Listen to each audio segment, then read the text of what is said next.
Acts chapter 9 primarily focuses on two key events.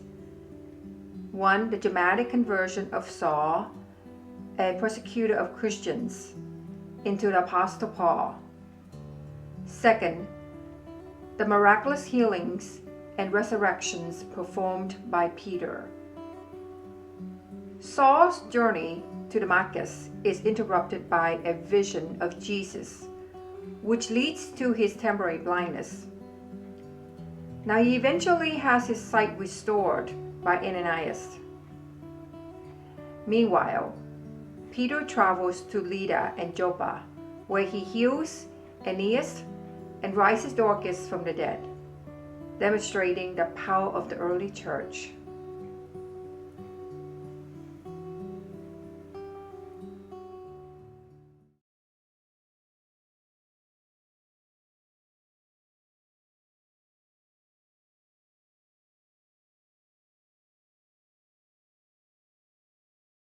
Chapter 9.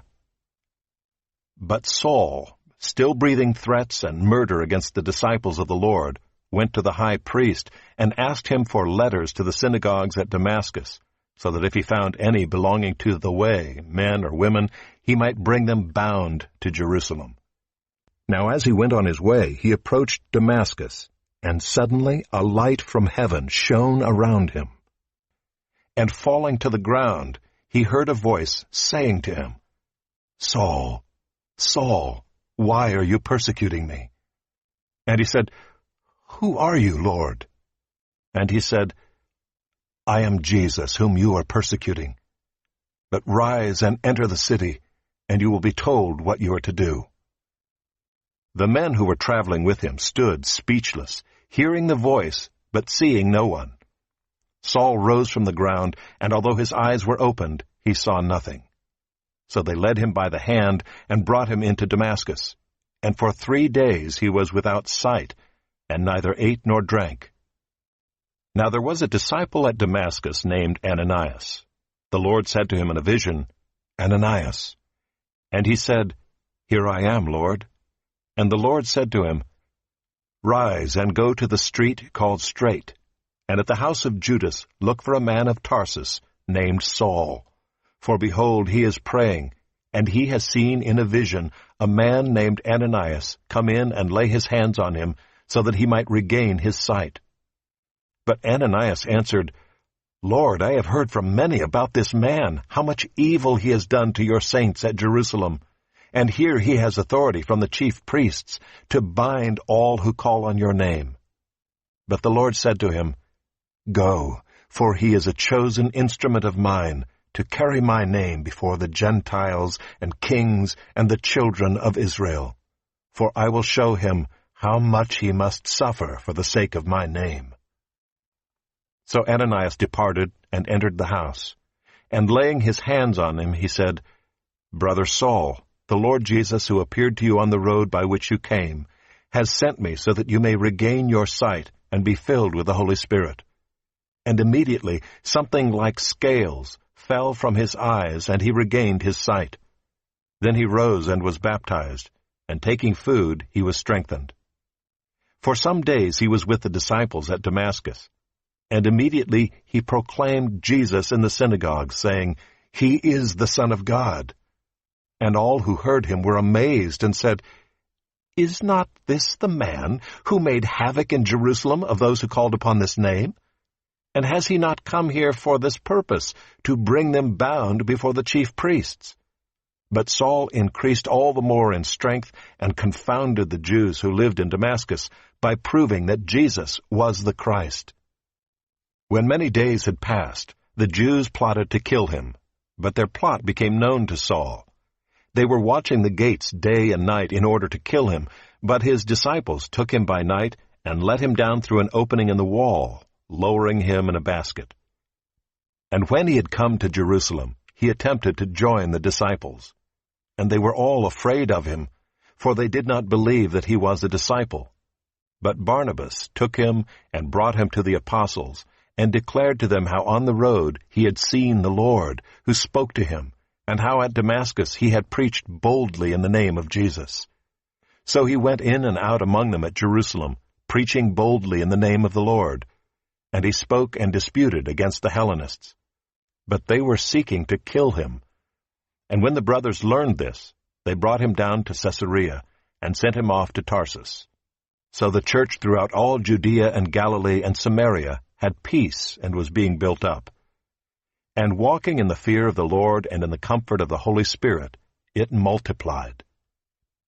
Now as Peter went here and there among them all, he came down also to the saints who lived at Lydda. There he found a man named Aeneas, bedridden for 8 years, who was paralyzed. And Peter said to him, Aeneas, Jesus Christ heals you. Rise and make your bed. And immediately he rose. And all the residents of Lydda and Sharon saw him, and they turned to the Lord. Now there was in Joppa a disciple named Tabitha, which translated means Dorcas. She was full of good works and acts of charity. In those days she became ill and died, and when they had washed her, they laid her in an upper room. Since Lydda was near Joppa, the disciples, hearing that Peter was there, sent 2 men to him, urging him, Please come to us without delay. So Peter rose and went with them. And when he arrived, they took him to the upper room. All the widows stood beside him, weeping and showing tunics and other garments that Dorcas made while she was with them. But Peter put them all outside, and knelt down and prayed. And turning to the body, he said, Tabitha, arise. And she opened her eyes, and when she saw Peter, she sat up. And he gave her his hand, and raised her up. Then calling the saints and widows, he presented her alive. And it became known throughout all Joppa, and many believed in the Lord. And he stayed in Joppa for many days with one Simon, a tanner.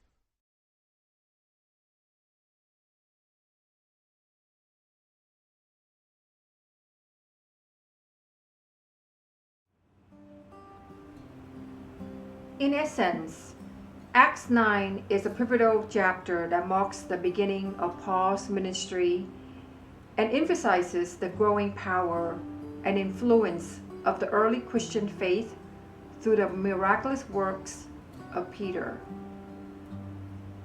We're going to first look at Saul's conversions and his ministry. In our last couple of studies in the book of Acts, we have seen Saul, the great persecutor of the church, and he was the most dedicated Pharisee, was on his way to Damascus, was knocked to the ground by the glory of Christ, while on his way to arrest followers of Jesus. When a blinding light struck him, he heard the voice of Jesus.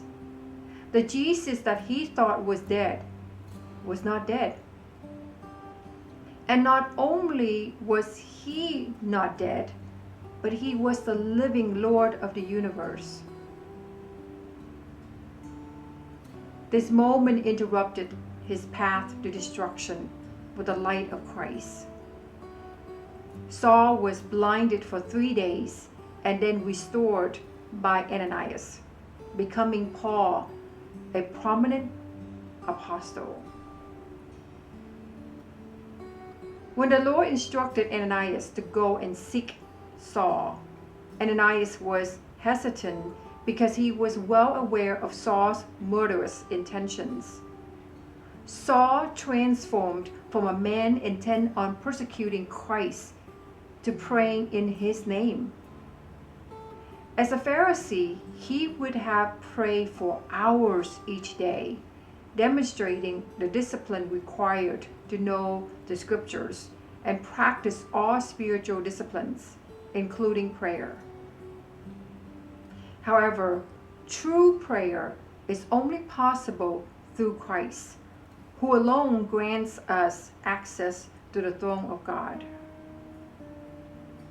Now, instead of being a child of destruction, Saul became a child of God. He no longer harbored hateful desires. Rather, his soul thirsted after the living God. His actions were now motivated by the mercy of God. Paul would later say, "The life I now live, I live by faith in the Son of God, who loved me and gave himself for me. The Lord extended his grace to Saul.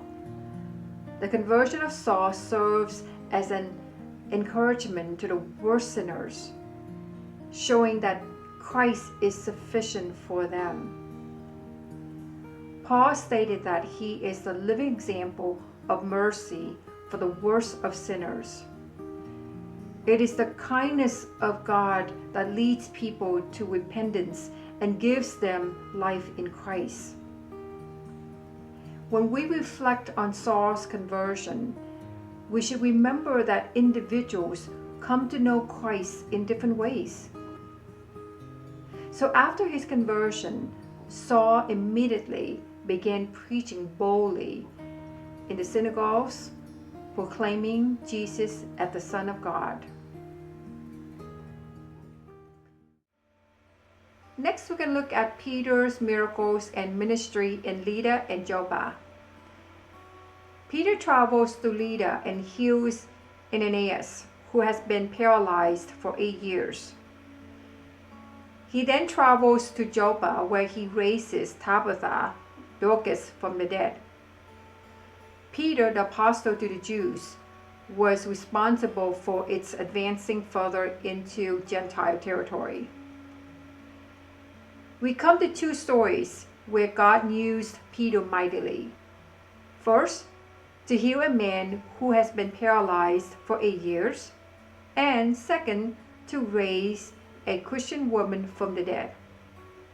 Since resurrections are rare in Scripture, there are only 3 such miracles recorded in Jesus' ministry.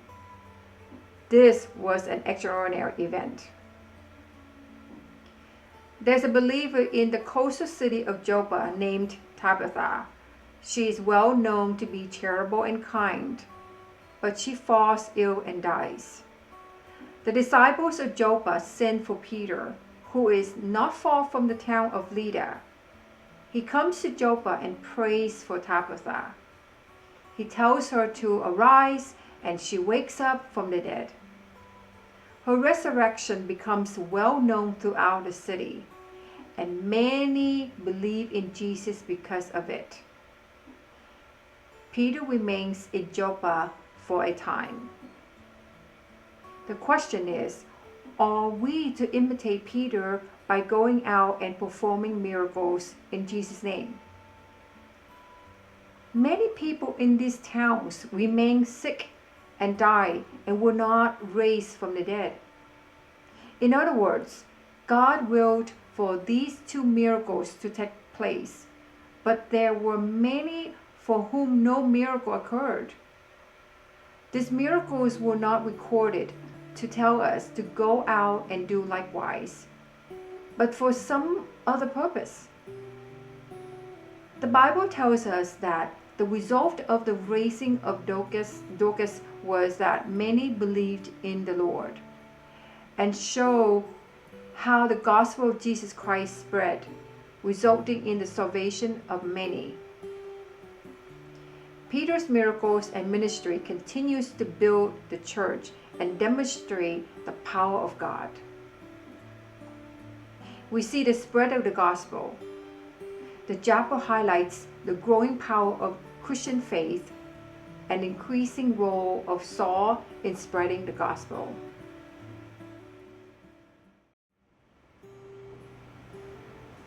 Application. We learn that no one in this life is beyond saving in principle. It is possible to reject Jesus. Many people do. But in principle, no one is beyond saving. This should encourage us when we think of family members or friends who do not yet know Jesus, and also motivates us to continue to pray for them and witness to them. Sometimes God asks us to do things that are difficult, hard, even risky. Would we obey? God saving a sinner Whether a notorious sinner or a more respectable sinner, is always a miracle. No less than his healing a paralyzed man or raising a dead woman to life. He wants to use us to bring that miraculous cure to the sinners we meet. We need to remember that the gospel is nothing less than the power of God for saving, for salvation to everyone who believes. Amen.